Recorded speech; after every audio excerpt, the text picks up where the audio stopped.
Before this video starts, I want to put out there that every single measurement taken in this video is an estimation, so all the measurements are not going to be exact. Okay, so according to ESPN, Overwatch is a first-person multiplayer shooter where players are arranged into 2 teams of 6 and compete on a variety of maps and game types. And for my project, I'm going to look into the physics of some of the heroes in this game.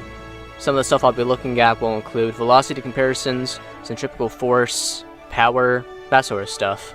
Now, since Overwatch doesn't have a ruler for me to use, I had to think outside the box. What I did is I did the action in-game, then once the game finishes, I go into replay mode, and then I watch it from a different angle so I can see the full thing. Then I take the height from my favorite character Widowmaker standing at 1.75 meters, or 5'9". Oh dang, she's taller than me. And then I lay her model out onto the ground over and over again until I get to the measurements I want to get to. The first person we're going to look at is Soldier 76. Jack Morrison, aka Soldier 76, has an ability called Helix Rocket. What this ability does, it shoots 3 tiny rockets in a spiral out of his pulse gun. Because of these rockets going at a really high speed, I had to stand a really far distance away from where I wanted to shoot, and I decided to shoot at this pillar right here. And after shooting, I estimated that it was around 19 Widowmakers long in the span of 1 second. Now if we multiply those 19 Widowmakers by her height of 1.75 meters, we'll get a total of 33.25 meters.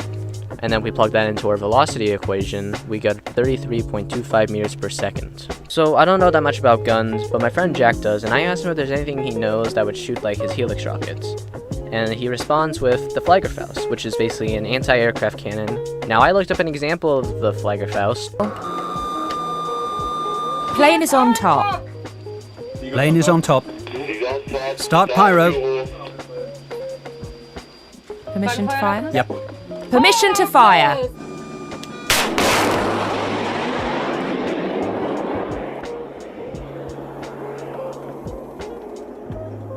And yeah, I could say that it's kind of the same thing. Now if I look at the velocity of it,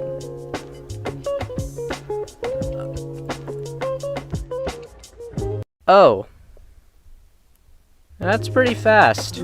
Next up we have Faria Amari, aka Farah.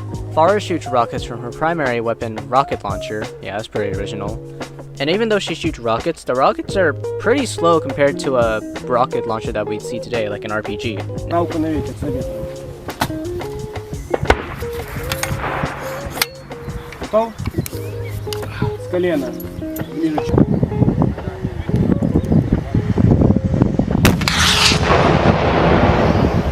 Now I didn't realize this until after recording, but I was a little off angle on recording Farah, but even though it was a little off, it was still around 10 widows wide and 0.86 seconds. If we multiply the 10 widows by widow's height of 1.7, then we'll get a distance of 17.5 meters. Now if we plug that back into our velocity equation, getting 17.5 divided by 0.86, we'll get a velocity of 20.35 meters per second. Now if we look at the speed of an RPG,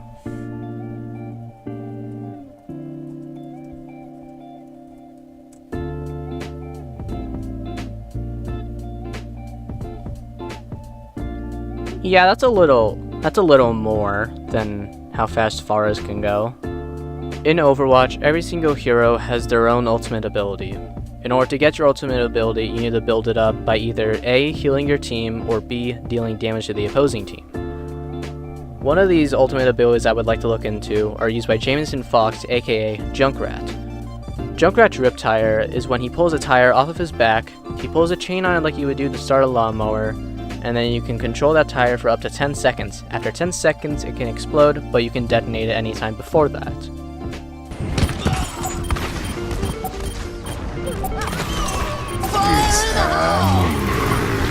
Now, after using Junkrat's rip tire, I got to an estimate of around 8.5 widows in 1.6 seconds.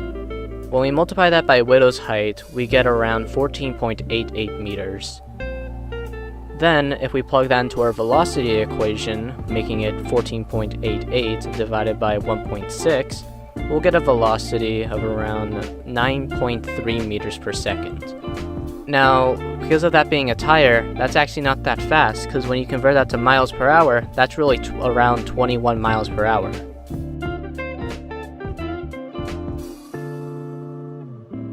Alright, I am now going to be calculating centrifugal force.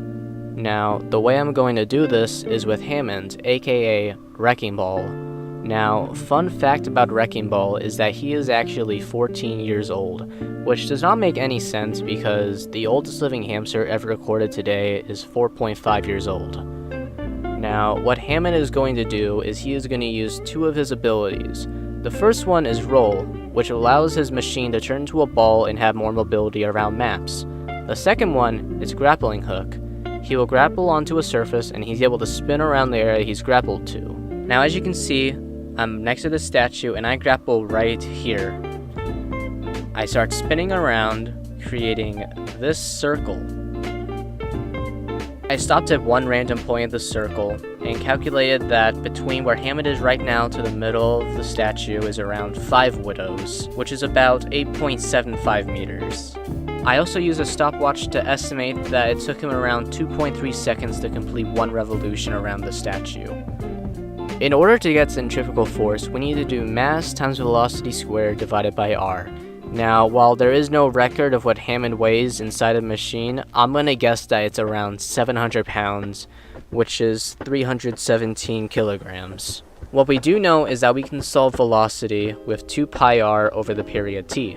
Once we plug in our numbers for radius and the period, we see that the velocity is 22.9 meters per second. Now when we plug that back into our main equation, now being 317 times 23.9 squared divided by 18.75, we see that while Hammond is spinning around the statue, he has a centrifugal force of 20,694.12 newtons. Alright, and finally, the last thing we will be looking at is going to be power. And the person helping me with this is going to be Mako Rutledge, aka Roadhog.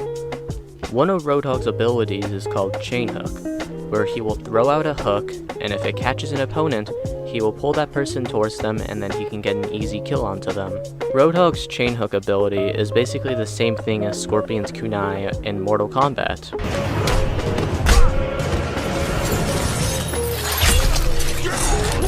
Now, to make the demonstration a lot easier for me, I am just gonna throw the hook out at max distance without catching anyone, because if I were to, it's gonna change the time, and that's not fun to work with. Now, as you can see here, I threw Roadhog's hook as far as it can go. But to get the total distance, I have to double that because it goes out and then it comes back to him. Now, when he throws it out, it goes to around 14 widows. So add another 14 widows because it comes back, and then that's a total of 28 widows, all within 1 second. Now to get power, we would need to do 1/2 times the mass times velocity squared divided by the amount of time it took. Now first we're going to look at velocity. Now if we do that 28 meters divided by the 1 second it took, then it's just going to be 28 meters per second. Now, I cannot find the exact weight of Roadhog's hook, but I'm gonna estimate it is somewhere around 5 kilograms. So finally, when we plug that all into our equation, giving us 1/2 times 5 times 28 to the power of 2 divided by 1, we then see that whenever Roadhog throws out his hook, but doesn't catch anyone, he is using 1,960 watts of power. And that's all I have to show about Overwatch. Yeah. Thanks for watching.